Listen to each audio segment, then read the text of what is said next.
I should probably work on a new video. Oh, a chest just got unlocked. I guess I'll play on my phone a bit more. Damn, this is fun. This is how I imagine a large majority of mobile phone gamers in this world. That was definitely not me. I was just pretending, yeah. No, but for real now. Have you seen how much the standard for mobile games has dropped in the last few years?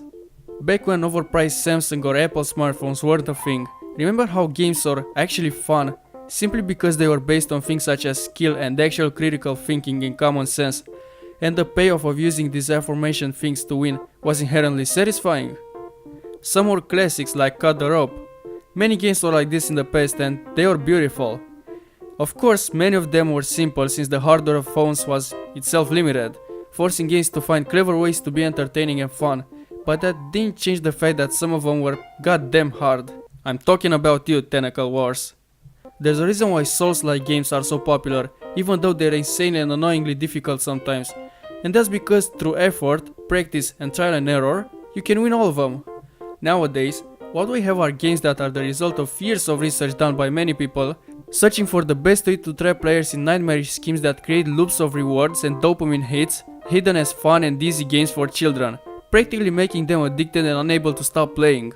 What's worse is they use intrusive and frequent ads that, in some cases, play every time you finish a 10-second long level.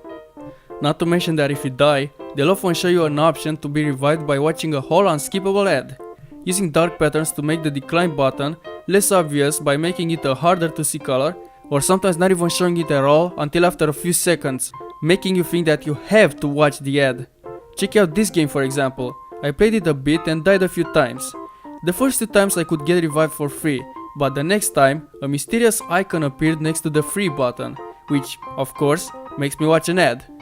The cancel button is shown as if it's unavailable, but as you might expect, that's just a dark pattern. They then constantly show you how you only need to pay just $2 and you'll never see ads again, which forces children to use their mother's or their father's card to make the purchase for a game they'll probably get bored of in a few minutes anyways.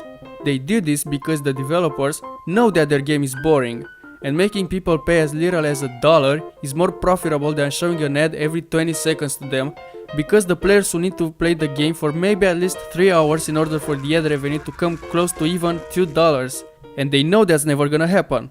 So, now that everyone knows how to make games addicting, the next step is obviously producing as many games at an unprecedented level of shittiness that are basically copies of other well-made games.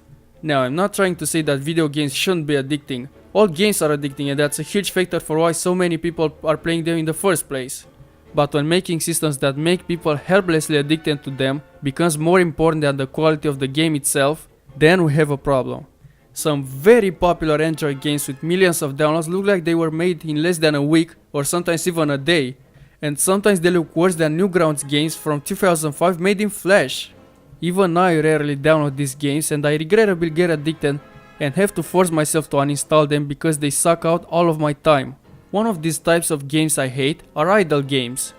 I don't have much of a problem with games like Tap Titans, which at the very least look good, as much as I do with these ones, which simply look horrible. Basically, how they work is that something controlled by you usually destroys something else, like an enemy, in a certain amount of time.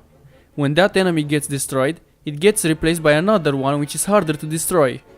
You then use points or money you've gotten from the previous enemy to buy upgrades which make it easier to destroy upcoming enemies. There's always an increasing gap between the difficulty of the enemies and the amount by which you become stronger, which makes everything become more and more difficult overall. Because if the difficulty doesn't change, then the game becomes boring. There's this illusion of progression where at first you deal 1 damage and have to kill enemies with 10 HP, and later you'll deal 100 damage and have to kill enemies with 2000 HP.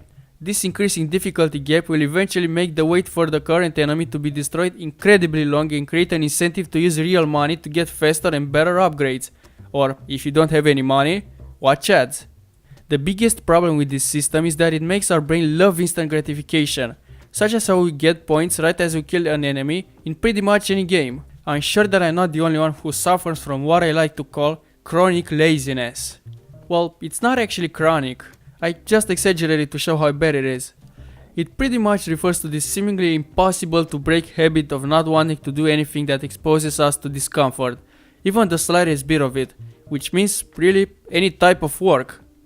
Of course, the unwillingness to do uncomfortable things is only natural, but that doesn't mean it's good. Maybe it was good before society was around, but not anymore. I think that games which take advantage of this primitive part in our brain severely affect our ability to concentrate and be generally productive. Even some adults are somewhat affected by this because they don't have much of a choice but to adapt to this new era of technology. It's so bad that some developers don't even care about the quality of their game, many having little to no audio effects included.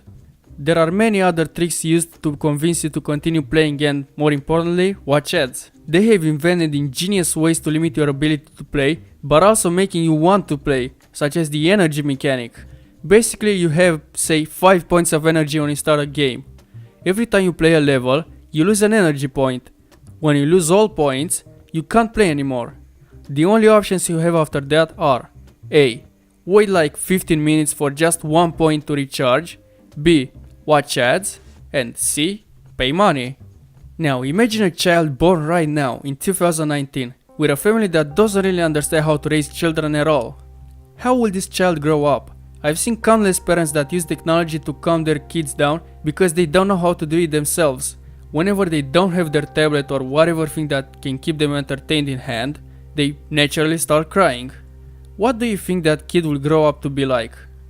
Probably an incredibly lazy and entitled person that spends all their day playing games or doing other unproductive things, until the reality hits them that they can't survive in the world like that. What will they do then? Probably work at a shitty job that they hate for most of their lives because they don't even know what else they can do, having the only thing that keeps them somewhat mentally sane be the fact that when they get home, they can do whatever shit they want to do, be it play games or watch Netflix till they fall asleep. They'll be zombies, controlled by their terrible circumstances they found themselves in since the beginning of their lives.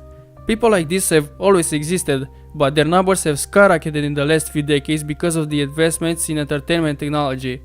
We already have countless examples of people who live that exact life in the present. The craziest thing is that technically this is not their fault, but it also is, as paradoxical as that may sound. It's not their fault because they've obviously been raised in a very bad way without having a say in what anyone teaches them or makes them believe. The child of a parent that complains about everything will complain about everything. It is their fault because at a point in their life, they reach an age where they can think and make important life decisions all by themselves, or at least that's what everyone says about them. Who's to say that they can't get rid of their vices and become better people? Well, this is where it sucks. Many people believe that they can't change, or even worse, they don't even think about the possibility of them changing at all. This is also a result of their shitty upbringing that they had no control over. The thing is that nobody cares about how they've reached that point. All that people can see is that they are a lazy person and it's their fault for not doing anything, which you could say is true. So what will be the result of this? They'll become cynical and think that something's wrong with them, further deepening the wounds that they already have. In no time they might even become hopeless people that can't be saved. The only other place that can save them from this fate is school, and it doesn't do a very good job at it. First of all, it doesn't even teach things like time management and such. And no, having constant homework doesn't help you in any way to overcome laziness. Every procrastinator will do whatever they need to do when stress becomes too unbearable. Some kids eventually stop giving a shit and completely stop learning and doing homework. When that happens, people around them, often teachers too, who are an authority figure, making anything that they say that more impactful, start labeling them as lazy and stupid. The impressionable kids then start to believe all that nonsense and accept it as who they are. The ironic thing is that even if you're not that good at school, you can have patience that can be turned into money if you're guided well enough. Even being good at games can now make you a millionaire, something which would make people laugh if they'd hear it a few decades ago. Few schools even acknowledge these talents as career paths, sadly, which sucks, because it's just talent gone to waste. Some people still believe to this day that YouTube can't be a job and whatnot, even though we have YouTubers that make millions of dollars every year. They think that becoming a professional gamer makes you a man-child and a joke, even though achieving that feat requires massive amounts of work, many times even more than how much an average person works daily. They think PewDiePie shouldn't be the biggest channel on YouTube because he just looks at memes all day, but they never got to see how much work he put into his dream for so many years. Now, I know that many of you think that actually making enough money in this field is rare, and it's true. It is hard, and not many people can do it, but it's real. Given enough effort and self-belief, and maybe just a little bit of luck, you might just be able to do it. Back to school talk. Some teachers are easy to get angry and are a huge pain in the ass in general, but I know not all of them are like that. Even so, the cool teachers have little to no power over how they can change the educational system. It sucks, but that's how it is at the moment. In the future, we may see a different, new way of teaching which brings out the best in each of the students. So yeah, where was I? Oh right, mobile games. So what can you do to make the world a better place? Stop playing the shitty, low-effort games. The Google Play Store is infested with the terrifying new game genre, the hyper-casual games. Hyper-casual games are basically made for a very specific style of gameplay and have usually been perfected in order to be as fun as possible. If you have ever downloaded a game and deleted it 1 minute later because you didn't enjoy it, chances are that it was a hyper-casual game. There's nothing wrong with these games, but when you see an advertisement every 20 seconds that you play, you should probably close the game and uninstall it. Don't pay the attractive $2 to stop seeing ads, because that's just going to make the developers continue to develop these games. I previously mentioned instant gratification. I should probably add that this thing isn't just present in mobile games. It's everywhere, from PC games to social media.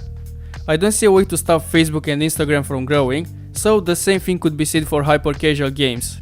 If you're a parent, don't use tablets and games as your toddler's daycare program if you don't have the time to care for them yourself. I'm pretty sure that playing outside is much better for their development than playing a mobile game.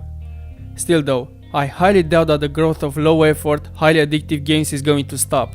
Phones are becoming... No, phones already are owned by most of the world's population and they're very convenient. People usually play games to pass time or when they're bored. They're not looking for the level of devotion that a PC game might ask for. So maybe these games are the future of mobile entertainment. Thanks for watching everyone. I appreciate that you've taken your time to watch this video. Or maybe you're just procrastinating. In which case, thank you as well. And get back to work. I would appreciate if you'd like this video, leave a comment with your thoughts about the subject, or maybe a suggestion for a next video. And why not share it with your friends too? Thanks again for watching and I'll see you next time.